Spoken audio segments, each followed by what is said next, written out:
everyone, welcome back to Beat the Game. Alright, so I finished a couple of games playing with Rhodey, so I had an idea to try to build them. Again, I like to build the character in every aspect, and I want to really focus on what War Machine has to offer, which is a lot of weapons. So again, in this build, it's going to be very, very cool, but we're going to be focusing on his weapons, and more than anything else on his shoulder cannon that can give us basically a ton of attack potential. So this shoulder cannon you can just ready every time, and as long as you have ammo counters you can just keep readying it. So what we're going to be focusing on is building a deck that is really going to focus on that damage from an attack, because it is technically an attack, which means our key card for this deck is going to be Yonborn. That's right, we're going to be focusing on Yonborn. We haven't seen Yonborn in a while. It's another weapon. So what we want to do is we want to cram our deck full of physical resources so that every time we play Scorched Shoulder Cannon, we get to trigger a free thing. So to make sure that we have enough physical resources, we added 3 enhanced physiques. So that is going to give us like at least 1, 2, 3 triggers. From that, we also added a Quinn Carrier for that physical resource. And aside from that, we have added a whole bunch of physical resources in the deck. So that is basically the physical resources that we can generate for free. And after that, a lot of our cards have the physical or wild resource, which is going to help that trigger. Now, we're really going to want to stay in hero form for this as much as possible. Now, the only issue is at one point you do run out of counters, of ammo counters, so you have to flip down. So, but it's going to be once in a while. So we can't flip-flop all the time. So we really want to save our ammo counters for when we can do some really crazy damage. Now, in solo play, that's going to be pretty easy because we turn 5 ammo counters with 5 physical resources into 10 damage. So it's not bad. So actually it's more than that. It's 15 damage. So every time we activate Shoulder Cannon, we can trigger 3 damage. So 1 and 2, 1 and 2, 1 and 2, 1 and 2. So that's 3 damage, and we can do that. If we have all 5 of our ammo counters, we can just go bam, bam, bam, bam, bam, bam, bam. So that is pretty solid. Now, to make sure, we have enough of these, we added a couple of drop kicks, again, mostly for the physical resource. And again, if I can stun the enemy and draw some extra cards, obviously it's good. But if you're playing with standard 2, maybe it's not going to be the best there. If you're putting the villains that are, steady, or if you're fighting Thanos that's stalwart, then it's not going to work. Again, we want to use our weapons for maximum damage. So we also have the Mean Swing. So the Mean Swing, we can actually exhaust Yonborn, we can exhaust our Gauntlet Guns, and we can just use the Mean Swing to just do an extra 3 damage. But that's when we do a basic attack. But again, so most of our time, War Machine is going to want to defend the boss's attack, and then he's going to want to, use his weapons to deal some damage. That's how I've been seeing it. That's because his stats are okay. Like 2-2-1, it's fine, but it's like I really feel like you want to be defending the attacks and then just doing what you can with your ammo to just minimize damage and just maximize damage with your weapons. Aside from that, we are running a couple of more physical ones. We're running 2 honorary Avengers. Again, one is going to be to put on ourselves. The other one is basically just to use as a resource, or we do have an ally that we kind of want to put it on as well. All right. For threat management, again, we have 2 copies of Into the Fray. So those Into the Frays are going to help us when we do have to flip down. We can flip back up, find if we have a minion, overkill that minion, and then just, work some magic. So that is going to be a cool combo here. Aside from that, we're going to have some allies. All right.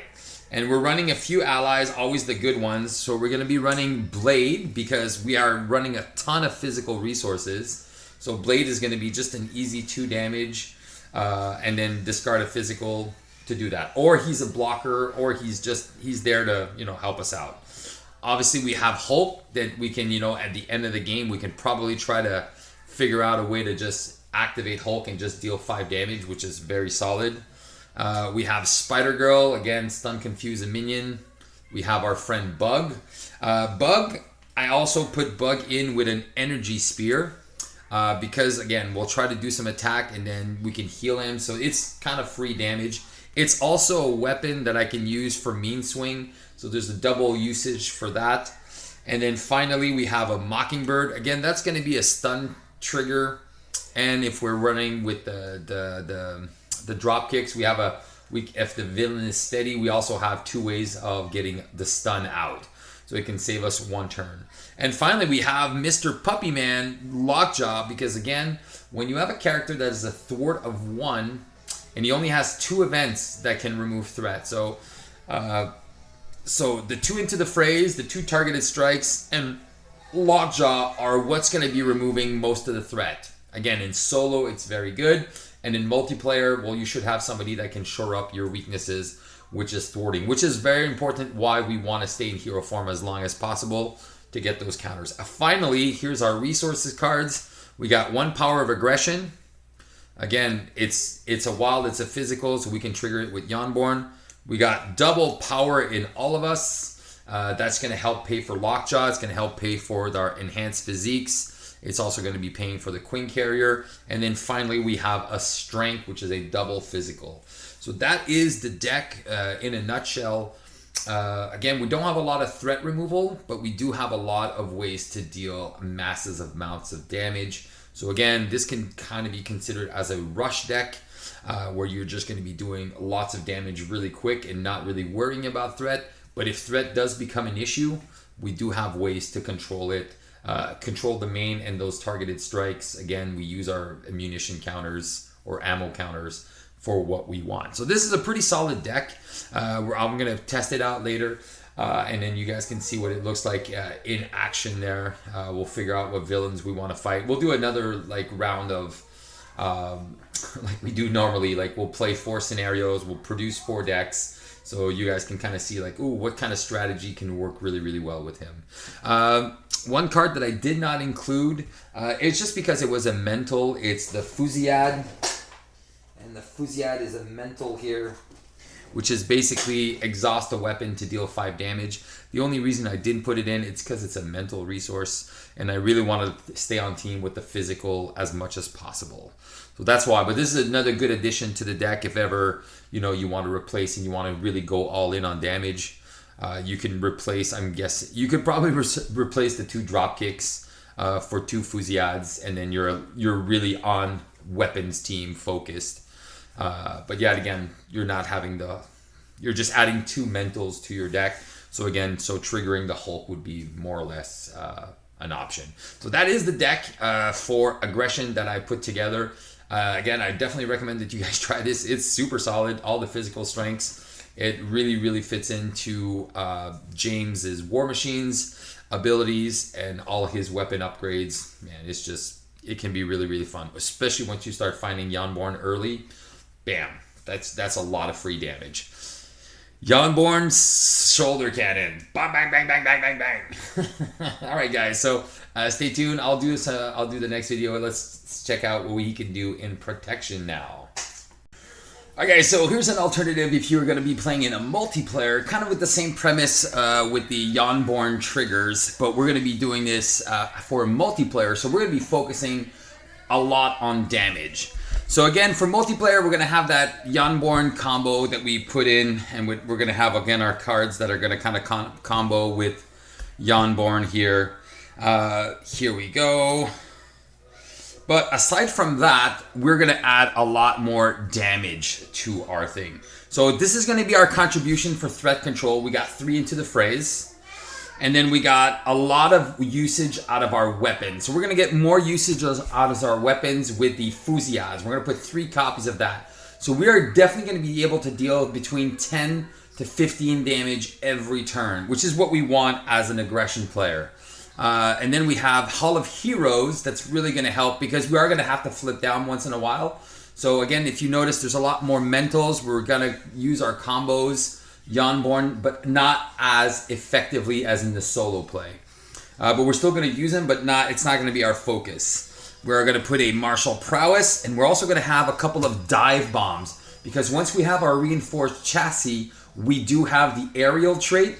So a dive bomb, again, is 7 damage to an enemy, and then 1 damage to everything else on the table. So in multiplayer, this can do, on its own, maybe 15, 20 damage, depending on how many minions. And this, if you're playing against Ultron, oh my god, you're just laughing, because you have a really good board wipe here.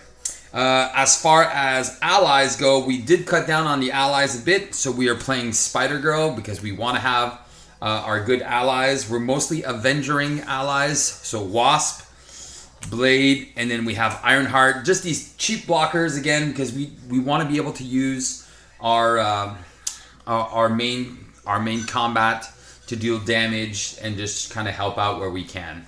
All right, and then as far as resources go, we have the energy and the genius that we added. We added 1 power in all of us instead of 2.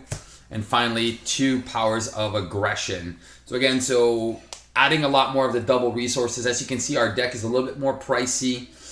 It's just going to be a little bit more focused. So again, this as a multiplayer deck is going to really change just really focus damage, minion kill, and damage to face to the boss as much as possible. What's cool about it is you can really go indirect damage with the Yonborn trigger. So you can focus on the minions and then do some passive damage to the boss. So that is the alternative for multiplayer. Alright guys, let's take a look at our friend War Machine in Protection. Now, what can he do? What is good? What is awesome with him in Protection? Now, to be fair, Protection is definitely not a multiplayer aspect that you want to run with him. With the card pool being where it is right now, there is nothing that's super exciting in multiplayer Protection. Even in solo Protection, it's kind of iffy. So the only thing I could see is focusing on the tough status card, which has already been done with a couple of other characters. But tough perfect defense. So this is how I was seeing it. So once you have that upgraded chassis, you'll flip down, you'll flip up, you'll get a tough status card. Then you can come in with a perfect defense. So obviously running the cards that give you the bonuses for perfect defense is an easy play here. So threat management with the hard to ignores, the easy points of damage with the Dauntless electrostatic armor, and then armored vest and unflappable. I would even say maybe you could easily remove electrostatic armor and Dauntless from this deck, and you'd still be okay. So again, what I found was Hi guys, welcome back to Beat the Game. This is Protection War Machine. I was going to say Iron Man. Protection War Machine. I was looking at the card pool right now, and I was trying to find something in solo play and in multiplayer. Unfortunately, I didn't find anything interesting enough that it would be like, oh my god, this is so cool in Protection in multiplayer. I think it would be extremely weak and very not that efficient in War Machine. As a Protection player in multiplayer is not where you want to be, especially not with what he can do in aggression. It makes no sense in a multiplayer game to bring him on probably what I think is his weakest aspect. Because he wants to flip down a lot to recharge, it's kind of tough. But speaking of tough, we have his armored chassis. So that's kind of what I went to when I wanted to build him. I went, so when he flips up, he can get a tough status card, and kind of focusing on the tough status card to do the game. So focusing on that tough effect. So that tough effect to give us the perfect defense route. So I'm not doing a normal perfect defense. I'm just adding a couple of cards. The 3 hard to ignores, because again, threat is his biggest weakness, because he only has the 2 targeted strikes to remove threat. So if we have the 3 hard to ignores and we have a perfect defense, which we can get when we flip up and get a tough, and we can trigger that, I think it's pretty solid. Once he has that defense of 3, it kind of makes sense. And then with the unflappable, it's extra card draw. So that's pretty solid there for him. And again, for threat management. The other things that we want to do to try to protect our tough status card. So, if he attacks us once or twice, I want to run a couple of side steps, which can just prevent an extra 3 damage. So, okay, I get to keep my tough. I get my perfect defense. Or even if I don't have a tough, I have a side step that can come in and prevent all the damage once I defend, and then I'm okay. So that can help as well with that strategy. Either I try to keep my tough, or I can prevent all the damage and then trigger my perfect defense cards. Other cards that we want to really, really focus on this is going to be a couple of invulnerabilities. That's a card that nobody really plays. Everyone thinks it's a garbage card, but if you're going for a perfect defense strategy, giving your hero a tough status card while you're in hero form is pretty good. Aside from that, we're running a whole bunch of other ways to remove threat, because again, War Machine does a lot of damage. His threat control is his weakest point. So we added a couple of Ever Vigilance, because again, the Ever Vigilance with the chassis, we get aerial, and all of a sudden we can ready our hero, and then we can remove 3 threat from that. And then just in case, we have to flip down and things go really wrong, we have a couple of baits and switch. So as far as events go, we're not trying to run too many events just because, it's kind of harsh. Especially we want to focus on his events. His events are way better. The Unibeam and the other ones there.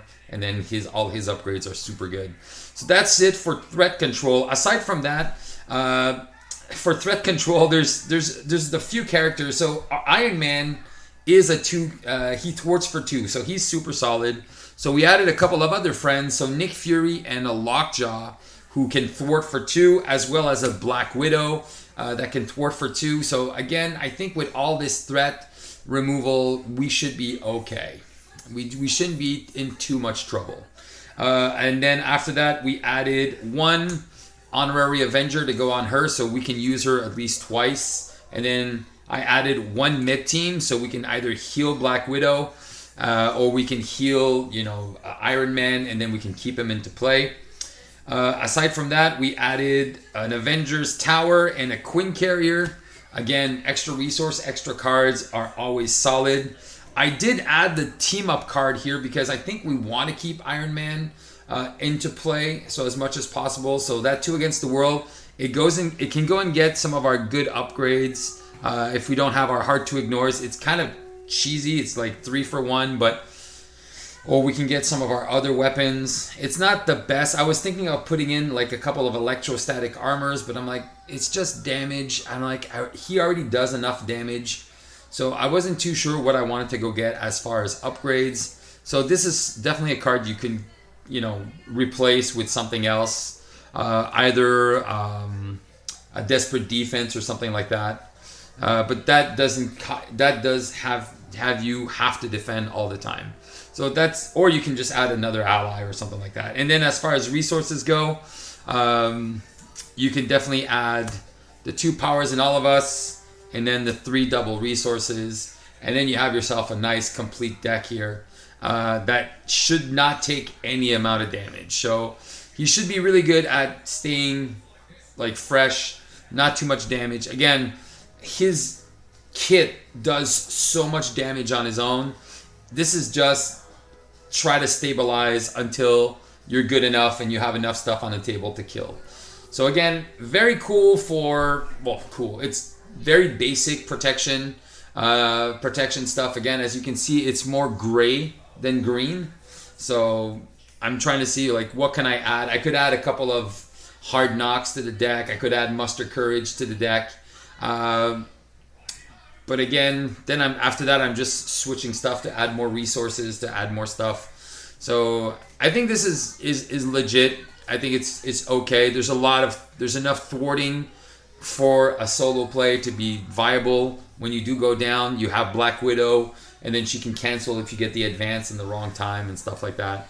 And then you can stay in hero form a little bit longer because you have those tough status cards. You can trigger those hard to ignores. So I think like I said, I haven't tried this. I am gonna try this out, but from what I see and from when I'm looking at the card pool, It's pretty much as good as it gets for War Machine and protection. Definitely not his best aspect. And if you are somebody that likes to build in every aspect, like I do, this is pretty much the best I could come up with there with the card pool that we have right now. All right, so we're going to move on to Justice, which that one is definitely meant for him. Justice is such a good aspect for him. All right, here we go. All right, let's take a look at him in Justice. Now, Justice is all going to be about the munitions bunker. It's sad to say, but it's basically Justice is going to be there to stall the villain in solo mode as much as possible until you build enough munition counters on that bunker and just then flip and just destroy the villain. So there's nothing really, really amazing. So it's pretty simple. It's all stall tactics. So we got 3 sonic rifles, 3 beat cops, a counterintelligence, under surveillance. After that, we got a skilled investigator, which is just card draw. We got interrogation room, a couple of spy crafts if something really nasty happens. And then we have a couple of foils to stall what the villain's plans are if he's scheming and we haven't confused him. So I think it's very, very basic Justice, alter ego, flip-flop strategy where you come in, deal with some stuff, flip down, put some ammo counters, do some stuff, flip-flop almost every turn, or try to stay as much as you can in alter ego and just kind of just work your magic. Aside from that, we're adding a couple of allies here. We got Quake, since we're flipping down a lot. We got Eros and Agent Coulson to go get those spy crafts. Aside from that, I really like 2 Against the World here in Justice because it can go fetch one of our sonic rifles. It can go get counterintelligence. It could go get under surveillance and put it on the table. So I really like that for a War Machine. I think it makes a lot of sense. And then he can just come in with Justice. After that, we're just adding a couple more card draw options. Avengers Mansion. You're never really going to block with your allies. You're always going to be flipping down. So Crew Quarters was going to heal you every turn. So you don't really need to recover. So you can just use that Crew Quarters every other turn. Go quick, up and down. And then finally, we just got the resource cards, which is we got 2 Powers of Justice and then the 3 double resources. Super simple deck. Again, stall. It's just all about stalling the threat. Stall the threat as much as you can while you build. And you should never have too much of a problem. So yeah, so James Rhodes is in the hood. I think I'm going to try him against the hood scenario with the expert, the standard 2 thing there. Because he kicked our butts the other day with Brant and Brian. And I'm itching for a rematch. But solo and multiplayer is very, very different. Again, I don't think Rhodey in multiplayer Justice is any good. It's definitely not a multiplayer character that you want to use. He needs to flip down a lot, so you'll need somebody that's really, really strong in Justice to really help out. So he has to really have another... I still think Aggression is probably his best build because he can actually help with threat with those strikes. But having him in Justice, again, the only thing you're doing is you might, in multiplayer game... just putting those sonic rifles, putting those concussive blows, just trying to confuse the villain as much as possible to allow you and the other players to flip down, but you're not going to be helping with threat. So this is a good setup for solo, but definitely not optimal for multiplayer. So definitely, if you're going to play this, this is definitely a solo deck, just to keep him stalled. War Machine, stall him out until the big guns come. All right, so that is a deck. I don't even have a name for it. It's just like generic Justice, generic stall Justice. There you go. So there you go. Now let's look at leadership. Now I do like what the leadership has to bring. I was thinking of also looking at the vigilante cards. There, where's those new cards that came out in his kit? And I have so many cards everywhere. Yeah, so I think it's called Vigilante Training. I was thinking about this card and I'm like, I'm not running events except for the foiled. So just putting those back into my deck doesn't really make sense. This is going to be really, really good with Ms. Marvel, Justice. So you can just recycle some of those, lay down the laws and stuff like that. So that's gonna be really good for that. But aside from that, I was like, yeah, it's not that amazing. All right, so here we go. Let's go see what we can do in leadership. Because he came in leadership. Let's see what we can do better.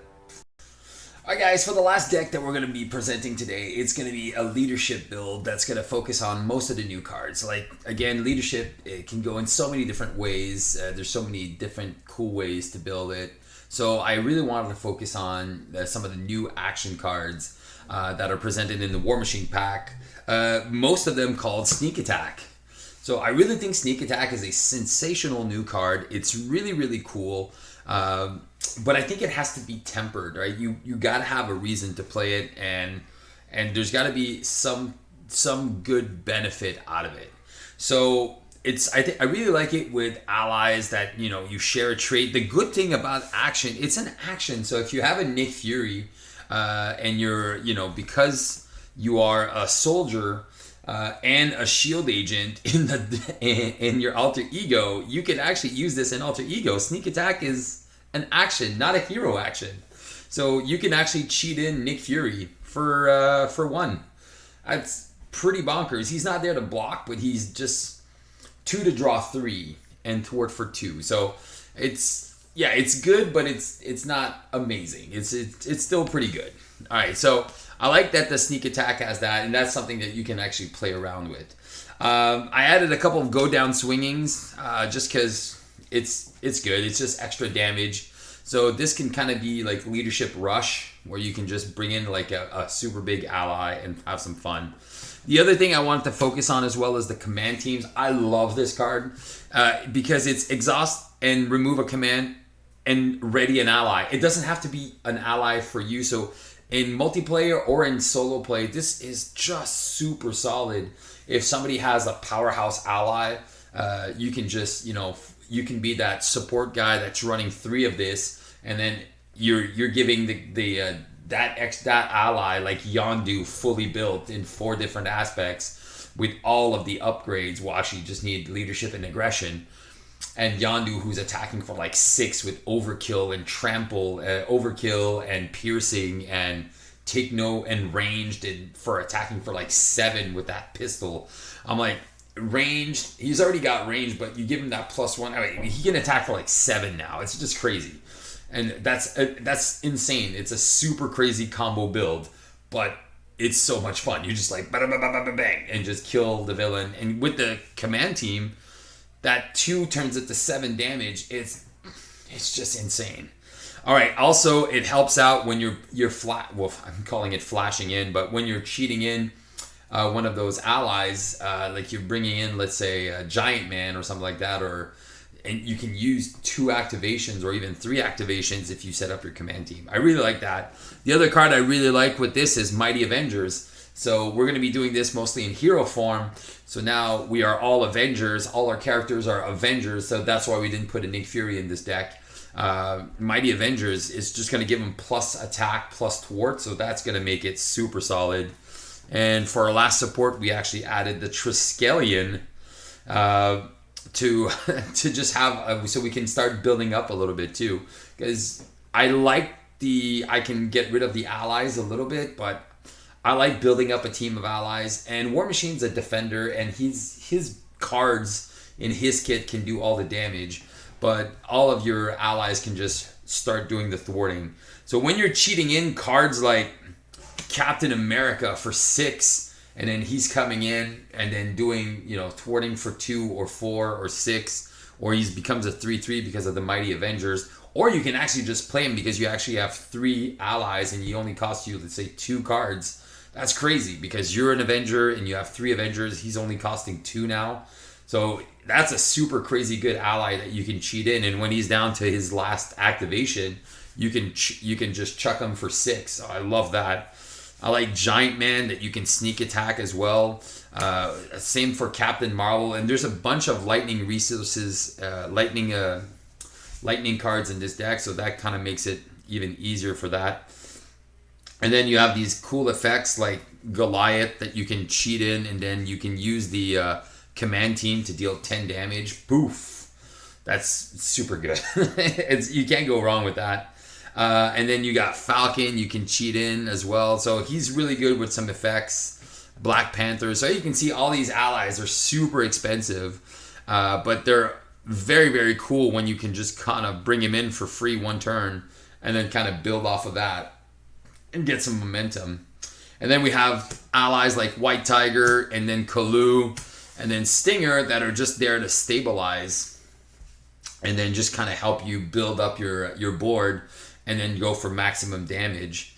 And then because we have so many allies, we are going to be keeping some on the table. So strength in numbers using those like Stinger and maybe some of the allies that we didn't cheat into play to draw some more cards, which is solid. And then we have a great card that we can use as a resource and then bring in Black Panther and put Avengers Assemble on it. Poof! And then Avengers Assemble everyone, ready all of our Avengers after we do a strength in numbers. Poof! And then just do a massive attack for 1,000,000. And then as far as resources go is 1, 2, 3, 4, 5, and 6. So now we have like so many resource options. So we're probably going to get a double or a triple out of this all the time. Double. So we have technically 1, 2, 3, 4, 5, 6 double resources in the deck. So our allies are going to start paying for themselves, and then we don't even need to sneak attack anymore. So we can kind of change our strategy as we advance in the game. So that's pretty fun. I like that kind of interaction that we can do. You know, we can have a bursty start, and if the game goes long, we can kind of just extend that game plan a little bit. So I like that. It's a 42 card deck, but again, this deck is very, very solid. And it's a fun new way to play leadership with the kamikaze strategy and then just building up our board presence. And then War Machine stuff as you play it is just making it very good. He can take care of the minions, your allies. If you notice, they all have 2 thwart except for these 2, the 2 cheapy ones. So when they're coming in, they're thwarting machines. So that's why we don't need Lockjaw or anything. We just really want to focus on that. And then once Mighty Avengers, they're all thwarting for 3 or attacking for 3 or 4 even. It's just broken. All right, so guys, so that was my leadership build. And this kind of deck would work in multiplayer or even in solo play. So there's no need to make another adjustment for multiplayer for that. Yeah, only the aggression, I think, is really going to be good for multiplayer purposes. But there you go. So that's another fun build if you want to give it a shot. And then you'll see me play these decks in the next couple days there, and then put a video again, a montage of the 4 War Machines in action. Boom! And see these decks, how they play out. So guys, I hope you enjoyed these videos. If you have any comments, any different strategies you would see, like, because you saw the aggression, the protection, justice, and leadership. I'm not going to make a basics ones because there's no real point to make a basic War Machine. Again, it would be basically getting rid of all my cards, just putting double resources, Lockjaw, Nick Fury. It's basically same old all the time with the basics. So there you go. But this is just fun to have War Machine. They're just playing him just like that. So I hope you guys enjoyed. Please write some comments. Let me know what you think about the decks. Let me know what kind of decks you're going for War Machine. What strategies you're looking at as you're seeing this new character and as you're playing around with them. Are you more a solo player? Do you agree with the solo reasoning? Do you agree for multiplayer? Oh no, man, I have this great deck in protection for multiplayer. I'm sure it's going to be awesome. And then if you played it out and you think it's good, and then just share it in the comments. So guys, that's it for me. Hope you guys enjoyed this video. Please share, like, subscribe, and hope these War Machine deck builds will give you some ideas and inspire you to play War Machine and beat the game. Ciao, gang.